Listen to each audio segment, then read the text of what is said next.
Welcome to Conversations. I should explain that the only way we could get the studio today was to accept the fact that it was being decorated for a Halloween open house. And so that's why the fog machine and the decorations and our friend Yorick here, who sort of ties in with my guest today, who is Bruce Bigley, chairman of the English department at the university. For a time, he and I had a standing date to see all versions of Hamlet that came out, film versions. So, yeah, just all kind of fits. Bruce, welcome to this show. Thank you. It's a real Thank pleasure you, to Greg. have you. It's good to be here. Should have added that you're an old friend as well as An old professor. as an old professor, I guess. It occurs to me that maybe I should just be honest and start with the topic, one of the main topics, and that was sexuality. You and I are both about the same age, and we've seen things happen, come and go, and I think I can speak for both of us when I say that we don't see the world as split up into camps of gay and straight, and you have to be one or the other. In that line, would you care to tell us about your experiences? I think you know what I want you to talk about, I guess. Yes, I seem to be emerging more and more from a closet. I'm not sure I ever came out, although I'm certainly at a point where most people that I know at all well know I'm gay. But it took me a long time. I grew up in, I guess, I was growing up in the 50s, and although looking back now I can see that I recognized that I was gay, it wasn't such a common notion that I had anything to identify with, and so I misdiagnosed myself, I suppose I would say, and it took me a long time to come to terms with my sexuality. So, among other things, I wasn't interested in women physically all the way through high school and college and graduate school. And then after I started teaching here, I got married. And that worked for a while, but not eventually. So finally, I really didn't come to terms with the fact that I was gay until after I was separated from my wife and was about 35.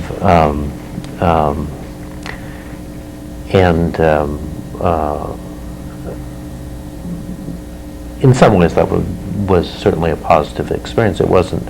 My ex-wife has been very supportive about that, I think, given the circumstances, and understood it before I did. But I have 2 children, and I'm happy that I was married, and a lot of gay men do have children, and were married, but it's certainly a different sort of circumstance. Well, you sort of didn't. I have a friend who knew he was gay, but wanted to all the rewards of that he saw heterosexuality as bringing, and deliberately married a woman who understood, and they had a kid. And you sort of, you weren't premeditated. It sort of. No, I mean, I was. I can see retrospectively, I was struggling with it, and had been, but certainly consciously, I hadn't accepted the fact that I was gay, or even quite. Well, I guess I just hadn't come out to myself at all. And that only gradually came to be the fact. In fact, after I was separated, I hadn't had any gay experiences until after I was separated from my wife, and I also, was interested in those, felt right, but I was. Also dated women for a while, just to see, which way I was moving, and clearly I gay was right. I find that really kind of hard to understand. I mean, I came out at 16 and never looked back, as I say, and was it sort of lurking in the corner, or did you feel drawn to men and not quite understand, or? Yeah, well, I guess I diagnosed it as being, I did a lot of sublimating. You know, I mean, I'm not sure I would have gone to graduate school and had I been out. You know, it was, so lots of energy went into working on my studies, and I think, you know, and I just sort of interpreted it as being not particularly sexual, which I've discovered wasn't true at all, but. Wow, So it's a, you know, I mean, I think it's one model and different from yours, I think, even though we're the same age.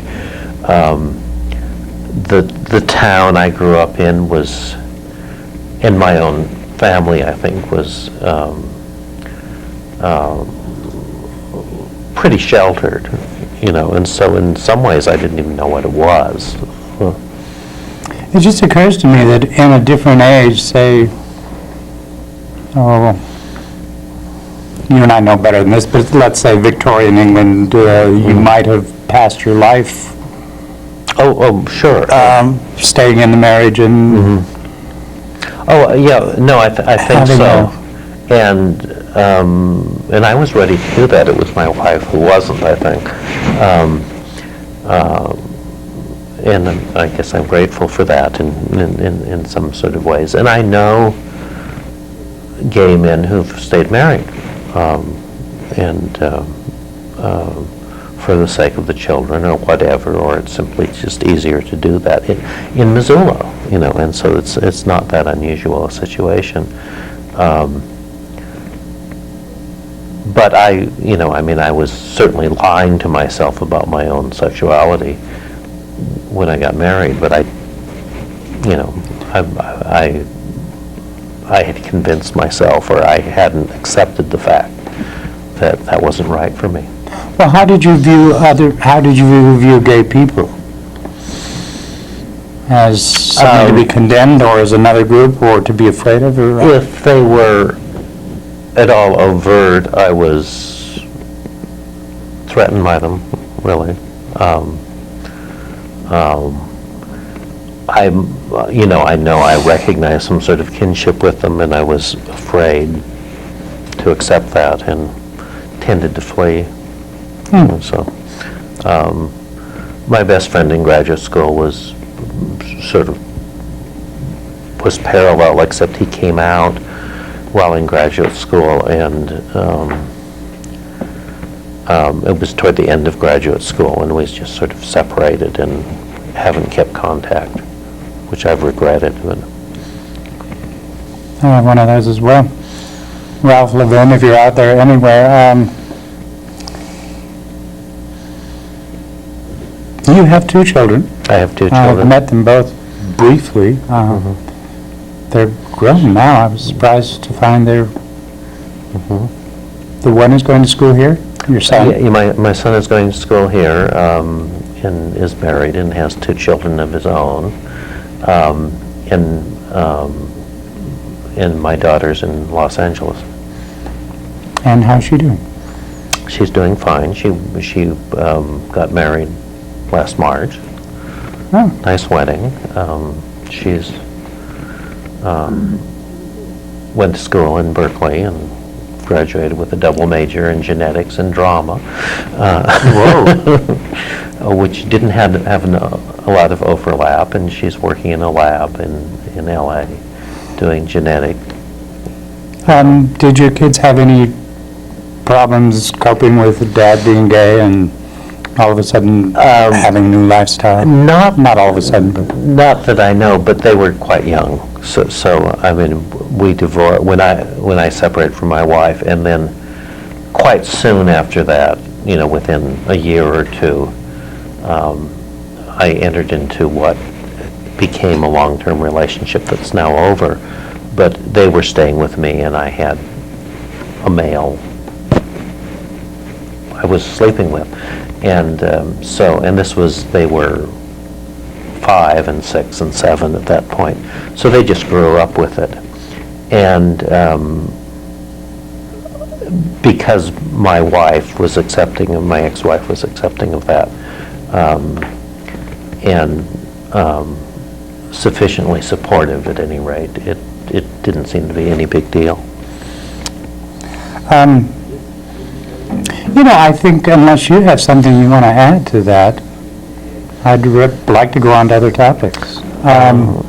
No, that's fine. I mean, I'd say that I don't think this is a pattern of behavior that's likely to be very common now, because gay culture is so much more prominent, and people certainly have the opportunity to discover what they are in a way that I don't think I did, although it may have been a sort of amazing self-denial. Do you think people can go on their whole life doing that? I mean, when you read some of these passionate women-to-women letters from the last century before, or for a long time it was even sort of people wanted to deny that Whitman was gay. And, no, I mean, well, I think that there are in the generation at the university older than me, there's some men that I know are gay, and I have no idea whether they ever acted on it or whether they just remain bachelors. And so yes, I mean, I think in the society that was less accepting until Stonewall and after, it wasn't all that unusual for men who were gay, perhaps to accept it for themselves, but to remain in the closet, either married or as bachelors, or to deny it to themselves and suppress their sexuality, or have furtive liaisons that then they felt terribly guilty about. And so I think that I mean, the present situation is much preferable, and I think we've yet to figure out quite what percentage of people seem to be gay, because we've only lived with this where there aren't so many sanctions as there used to be. There's still many, of course, against being gay. I have had sex with a few women in my time and performed well, I guess is one way of saying it, and could see that in a very repressive time and culture, I might have known full well that I was gay, but decided to marry and to keep up some kind of pretense. Well, yeah, I mean, I think up through most of the 19th century, where the general expectation was that people would marry, and that was common. I mean, I think most people are probably bisexual, and or certainly more bisexual than they admit, and can perform in either way, given the right circumstances. And it's social constraints that have limited that possibility. Well, and I think before Oscar Wilde, and it became such a big deal that that was pretty much more the pattern, don't you think? Oh, yes, yeah. That as long as you married and had an heir, you could do pretty much what you wanted, and it didn't categorize you. You didn't slip into another category. No, yeah, and that's I mean, the current studies have argued that point. That is, that the category of being gay or homosexual didn't really exist before the turn of the 19th century to the 20th century, particularly, and so people certainly engaged in homosexual behavior before then, back for millennia, but people were not categorized as homosexual. They performed homosexual acts, or and in fact, that word doesn't exist before something like 1890. We get these weird, I'm thinking of John Wilmot. I can talk literature with you. Yes, yeah. First Earl of Rochester, I'm not sure which for second, but who married for money, I believe, father to child, and yet wrote poetry claiming that the great pleasures in life were young boys and tobacco. And, you know, he was in royal circles and known, and obviously he was living in a much different world in terms of sexual categories from what we are now. Oh, well, yeah, and I mean, several of the English monarchs were gay who were married and produced children. And that seemed to be accepted, you know, if eccentric, you know, perhaps they were regarded as eccentric, and sometimes they suffered for it quite grievously in the case of Edward II, but Yeah. but it seemed to be part of the culture and accepted, and at least a tolerated part of the culture in a lot of cases if people weren't too flamboyant about it. Or, I mean, I think probably in the case of the monarchs, it was a case of letting their erotic interests overtake their political acumen and allow their boyfriends to run things. You know, That seems to have been the case with Edward, you know, that it was as much, that the homosexual thing was used as much as for political purposes. It's, we're out to get this guy, what can we say about him? Well, right. he has boyfriends and doesn't sleep with his wife very often, and she's upset about it, and we can form a faction around her.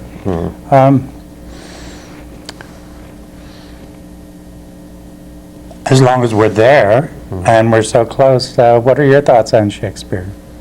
Gay, straight, or are we talking apples and oranges and it doesn't really apply? I think he was primarily straight. That there are certainly places in the plays and certainly in the sonnets where he seems to show a knowledge of and interest in male-male sex, male-to-male sex, or love, you know, whether it becomes physical or not. He certainly knew it existed. He also certainly writes very passionately about heterosexual love. So, so if you have to know about it to write about it, he knew about both. So maybe he was bisexual, but I don't place too much weight on the sonnets simply because he was writing them for a patron who was known to be gay, and Have we established that yet? that For Southampton sure. was gay. Or that Southampton was the only begetter of... Well, I mean, that's my reading. I'm not a scholar of the sonnets. I'm not a Shakespearean, so, and I know the plays better than the sonnets, but there are certainly much more overtly homosexual sonnets written in the period than Shakespeare's. Well, and when you compare him to Marlowe, you know, Marlowe is definitely out there identifying himself as someone who has sex with other men and is willing to write about it. And certainly in terms of play, a drama, to some degree, what's put in there and what is tolerated has much more to do with what the audience will accept than, you know, or what your patrons will accept. So it's awfully hard to argue biographically from plays, although, of course, we do it all the time. So, and, you know, I mean, there are lots of playwrights that we know are gay where there's nothing really overtly homosexual in the plays, including Oscar Wilde, you know. I think Edward Albee, even more contemporary at a time when it could have come out and chose not to. So, and certainly where we know a lot about theater circles, we know that it was one place where gay culture was or gay men were tolerated and could make themselves accepted and excel for a very long time. And so, I don't know, I think that has something to do with playing other roles. And one of the reasons for gay men's prominence in the arts, I think, is that they've learned how to play roles, and it may not be good for the arts or the gay men's role in the arts for them to all come out of the closet, but it's good for them, so. I want to talk about literature is a passion of mine, and I guess if there's an amateur, I'm incredibly well-read, but I taught high school for a year and that was enough. And I want to kind of share an anecdote where I went to graduate school here twice, and the first time back in the 60s, I was invited to a party at the home of the chairman of the department, and I thought we were going to talk great literature and ideas, and I never saw so much backbiting. As soon as someone would leave the room, other people would jump on that person, and I hopped on my motorcycle and roared out of there. I must have been about 20 or something, and I think that's when I started realizing that the academic life was not for me. You went through the whole thing. You have a PhD from Yale, I believe? You played all those games, and do you find now that having been chairman, this is your second time around? Right. Would you care to, I guess, address my perception of that there is a great difference between being an avid reader and being an academic with it? Or Well, it's been my experience that, just experientially, that as a teacher, I read fewer books. I may spend a lot of time reading, but I read fewer books than people who are amateurs, because I'm always reading the books that I teach over and over again, as well as great quantities of student papers. Whereas if I were a plumber and could devote my time reading in the evenings to reading something new, as opposed to the books that I love, which I teach over and over again, and students' efforts, which can range from dreadful to quite brilliant on those books, I'd probably be better read than I am. So that's one aspect. The other thing you're talking about is the kind of politics of a university department in a university, and those can get very nasty. People commonly say that the less real power there is in anywhere, the more serious the games get over fighting over it. And I think in a university that's often the case. That men, I think, one of my a female colleague of mine who's been at the university even longer than I have and is still there, said years ago that women go into academics for very different reasons than men, and at least at that time that was the case. The men often go into it to get away from that kind of political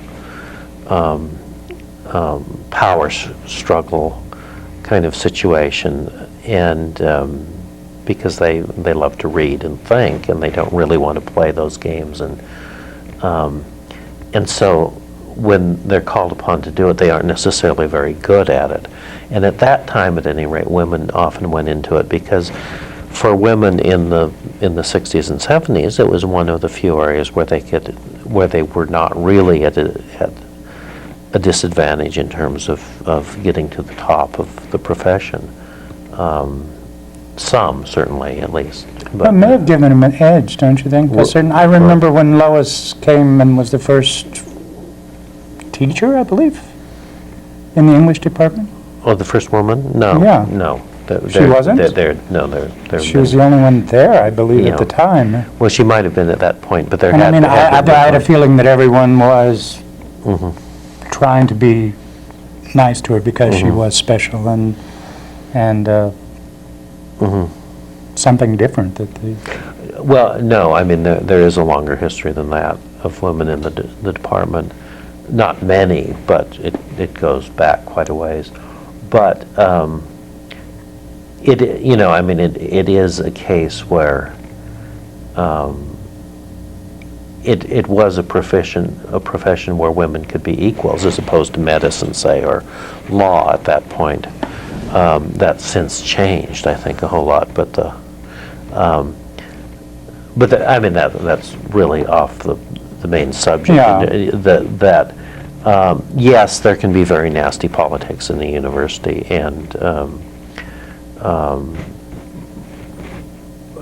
one of the things I try to do as chair is that we'd had a department with lots of division and rancor, and I tried very hard to eliminate that, and I'm pleased that I think I mostly did within the English department. So we had a kind of golden age, I think, where there didn't seem to be the divisions that had plagued the department through my first 20 years teaching there.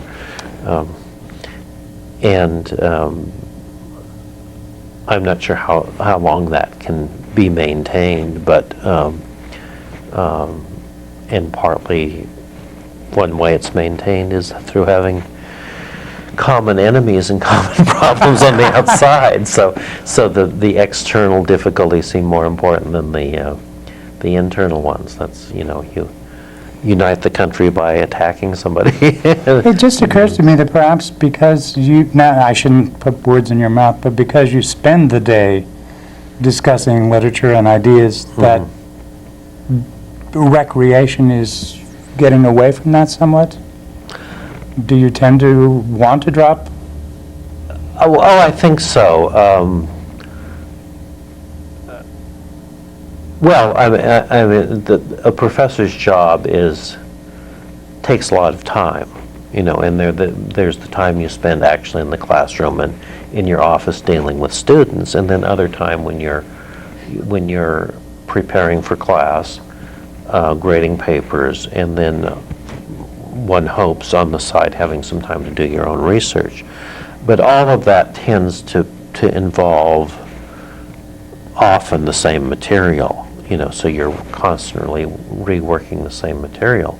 And so I have a cousin who's a retired professor of medicine, and in some ways he's much better read. Well, he is much better read in contemporary literature than I am, because I'm always reading The Prelude over again, or William Blake. Oh, okay. Yeah.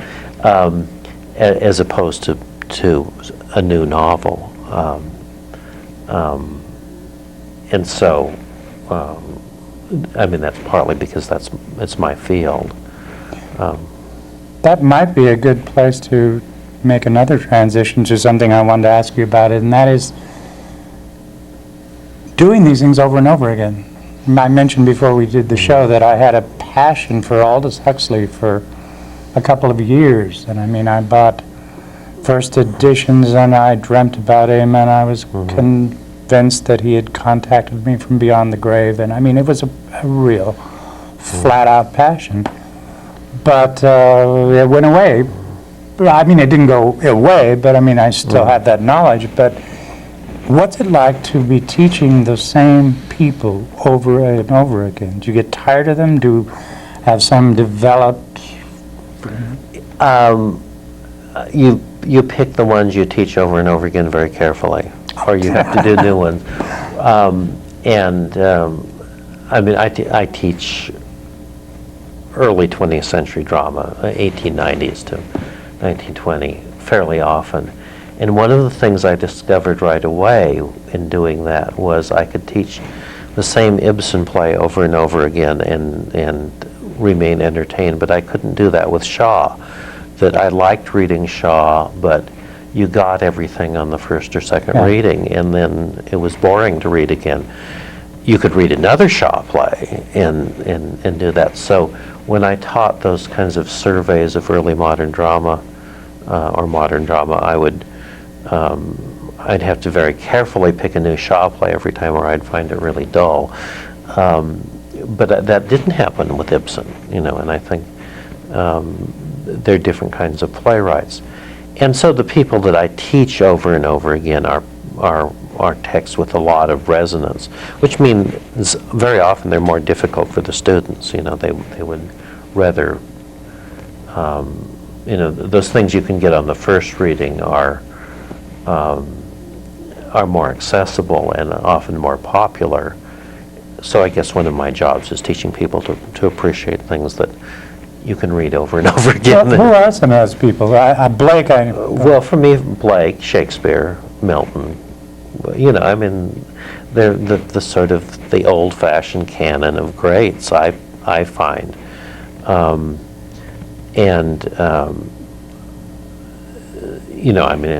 sure there are others, but those are the ones I keep coming back to and teaching. So they're, I can teach Keats's To Autumn year after year after year after year, and although it gets rarer and rarer, I have new insights into it.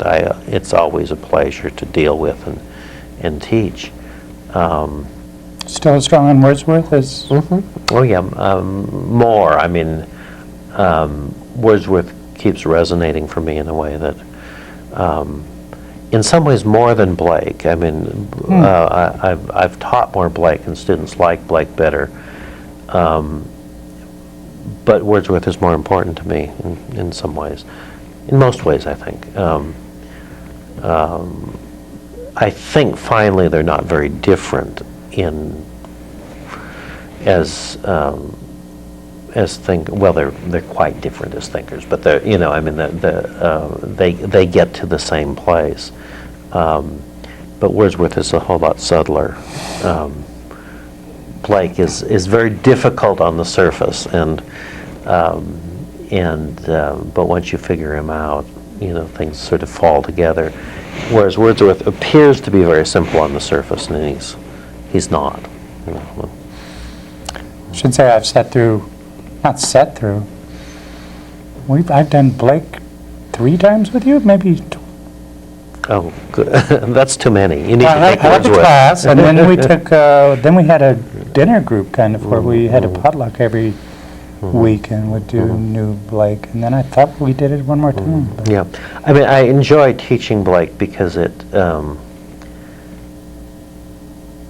Blake reaches out and grabs the reader who responds, at any rate, who doesn't close him off, and changes that reader, and really makes people grow, sometimes when they don't want to. Well, none of us likes to grow, and often, we want to be in control of our growth, and he sort of has a way of reaching in and rearranging your mind. changing your perception of things. And I think most good literature does that, but Blake does it much more overtly. So if you're going to read him, you have to engage him, and if you engage him, he's going to, and that doesn't mean agree with him, but if you engage him and you engage him seriously, you're going to come out a different person. For me, what he really changed was this idea that your senses shouldn't be passive. That this kind of view that, reality comes at you through your senses, and he's asking you to go out through your senses and grab things, and that he underlines the fact that you really are creating your own universe. Right. And if you see the sun as a ball of gas, well, then that's fine, but, Blake chose to see it as a choir of angels singing to the heavenly host, or whatever, however you put it, and he really can kind of knock the stilts out from under you. Now, Wordsworth says all the same thing, But but you can sort of read Wordsworth and it's presented as a philosophical statement, and you say, oh, that's interesting, and note it and pass on. Whereas to really read Blake, you have to absorb that, and it does it to you. You start seeing things differently. So, and it's exciting for me to see that happen to students, to see how they perceive reality change. Now, I suppose that might be dangerous in some cases, but... I will never forget one day I came from one of your classes on Blake, and there was the first tiger swallowtail of the season. And I just sort of suspended categories and saw that thing and realized that it could be whatever I chose. You know, it could be a fairy dancing across. It didn't have to be an insect with a certain name that I knew. And that was a really quite a moment I'll never forget. And he did that. I want to go into just a question of trends, because as an amateur, I kind of drop in once in a while. I tried my hand at getting a master's twice, 20 years apart. And every time I drop back, there seems to be a new jargon or a new point of view, which is you have to absorb, and you have to, at one point it was deconstructionism, and then all of a sudden we're talking postmodernism, and what is the value? Or is, I mean, you know, as someone who drops in on it, and really, it doesn't affect my appreciation of Paradise Lost one iota, and yet I come back and there's a fuss being made over some new way of looking. Do you find that valuable, or do you find something else? No, I don't. You don't find it valuable? And I'm a sort of troglodyte, theoretically, that I like the text, and I like to read the text. And I must say, what is dominant now in literary studies is really cultural studies and new historicism. So and I think are important new ways of looking at things. They can tend to move away from the text, which I'm primarily interested in. And, you know, I can put myself in other positions and see that as self-indulgent, or simply reiterating the mistakes of the past, and, you know, feeding on the WASP, dead white European male culture that has led us into making all sorts of mistakes. And so, you know, I do think cultural studies is important. I think, for me, the most important change in my lifetime has been the rise of feminism and all the things that went with that, and it's really changed the world. If I lived somewhere where there were more blacks, probably the civil rights movement would have had a similar kind of effect, but I don't, you know. But certainly in the 30 plus years I've been teaching, the world has changed for how we regard women, and how with the issues that we can talk about. And to some degree that has changed the spectrum of the canon of literature. I mean, that some writers are more important, some writers that used to be important are kind of embarrassing on issues because of their stand on women. Or certainly you have to talk about that issue, and you can't just ignore it when you're going to deal with them. In fact, and it seems to be an issue in any text you deal with. What does this person, what does this text say about women, and what is their role in it? I fairly often teach Heart of Darkness, which is about European colonialists. And 2 words or 3 words, what? Going up the Congo to get ivory. And there are, you know, on first glance, no women in it. Because this is, but as you start looking at it, there are some very crucial women in the story, although they don't take up a lot of space, and they play a very important role. And so certainly a work like that is read very differently. And I'm convinced, you know, I've been convinced that the gender politics in that, you know, world, which is essentially without women, but in which they play a very important role, is an important issue. Well, in literature itself, I'm not sure what it was like where you were, but when my first time around in graduate school, women, Jane Austen and Emily Dickinson were the only women who you could really speak about as first rate. George Eliot. Well, not here. Not where you were. Yeah. Yeah. Oh, no, I mean, George Eliot was, to my mind, one of the greats, and certainly where I taught, and the Brontes maybe, and Yeah, Bronte, yeah. you know, The one book was first rate. Now there's emerged all these people that Willa Cather, for instance, I think it's just a first-rate writer and can stand up to any man in that period. Well, right. I mean, Wharton. The relative importance of Catherine Hemingway, I think is 30 years ago, Hemingway was a very important writer, and Willa Cather was regarded as someone who had been famous once, but was dismissed pretty much. And I think today that's almost reversed. That's maybe too hard on Hemingway, but I would go for it. Yeah. Because I never liked Hemingway that much to start with. But certainly, and so there's been that kind of revaluation of some figures. One of the difficulties, I work mainly in earlier periods, and sometimes they're real reevaluations, and sometimes I have a feeling that figures are given prominence who don't quite deserve the prominence they're given.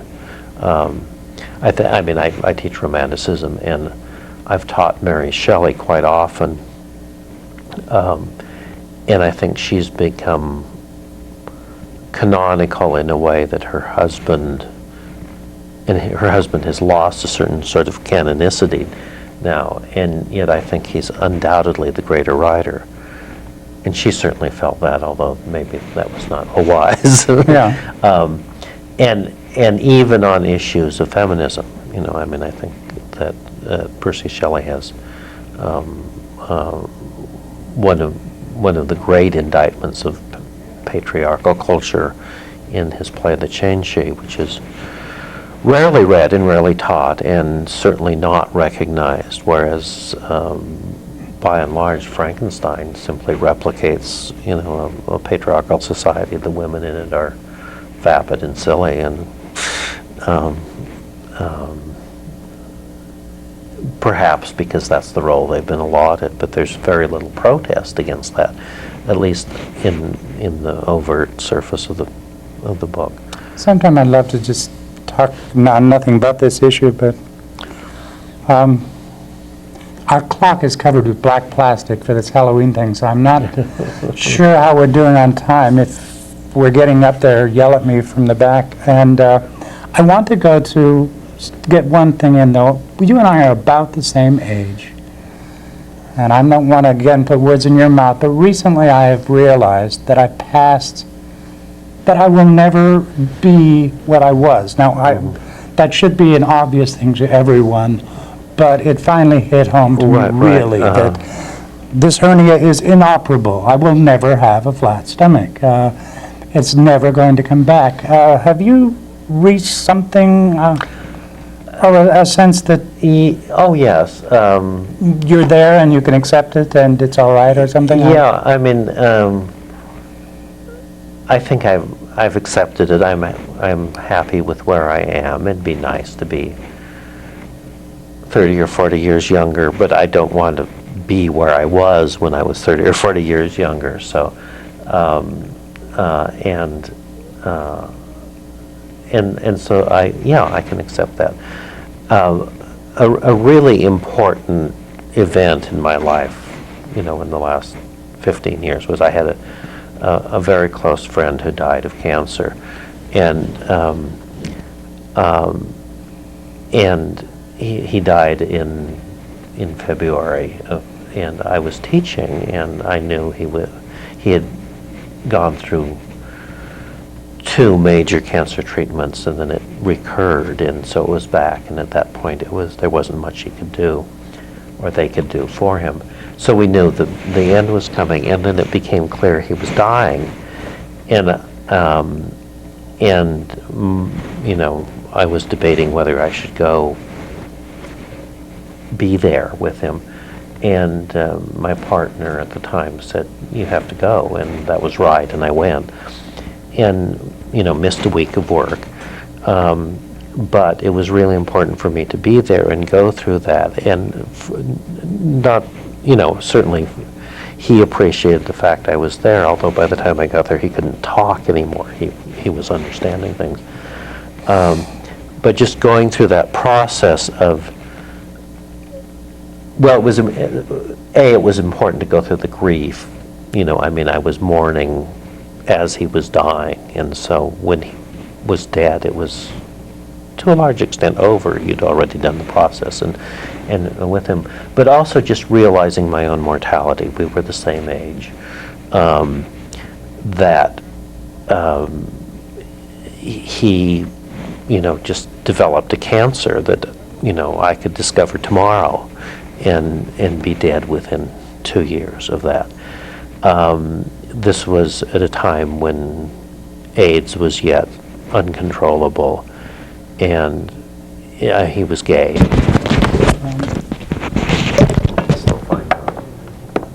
Scandal of that. But I also sort of realized, it's AIDS is a big deal, and of course, but I'm also at an age where lots of other things could go wrong, and I could be dead very quickly.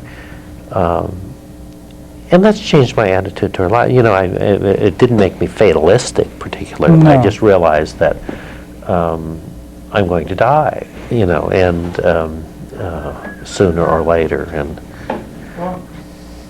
Yeah. so, and that's changed my life a lot. I think in a lot of ways. So I'm, I think, much more living in the present, although I'm looking forward to retirement. I've found a real sloughing off of a lot of concerns that, for instance, age used to bother me more. I felt there was a bigger age difference when I was, say, 30 between someone who was 21 than now, because it seems like I'm so far gone that another year, one way or the other, doesn't make much difference. And I don't find that I worry about, I run around with people of different age groups, and I'm not keeping score. It does sort of become an issue for me, but it's not an issue in the way that it was. It's a different kind of issue. Yeah, I do forget my age. If someone asks me, I have to stop and calculate, which is interesting because that never used to happen. But but yeah, those things matter less. A lot of the things that used to matter a lot matter less. Being gay or straight matters a whole lot and less. what other people think about you matters a lot less. Yeah, because most of the people who I care about, it doesn't matter to. Or they would have been settled long ago. Yeah. And it's something, it's nothing to worry about, so I'm mellower. I'm grateful to have gotten as far as I have, and given the fact that I am HIV positive and stuff, to get to 55, I feel it's a real grace, given the people that I've known who didn't make it that far. You're right. Recently, I think it was last year, had a friend who was 10 years younger, not positive, developed a cancer and was gone. Right, yeah, and didn't smoke, didn't drink, or, drank very little. All of these things that are bad for me, and he was gone, and there is no safety in anything. No, we're all going to die. My friend died well. I hope I can die as well, So did mine. And, and I admired that. And he, it was, I would have preferred he lived longer, that, not in the situation he was, but it seemed grossly unfair that he died before he was 50, and there was nothing wrong with me, Not that I feel guilty for living longer, but as you said, I feel it's a gift, that, Bruce, I have somewhere in my bones the feelings that it must be about time. So I think that's a good place to stop. okay. Two men over 50 on the eve of Halloween discussing mortality. Thank you very much for coming.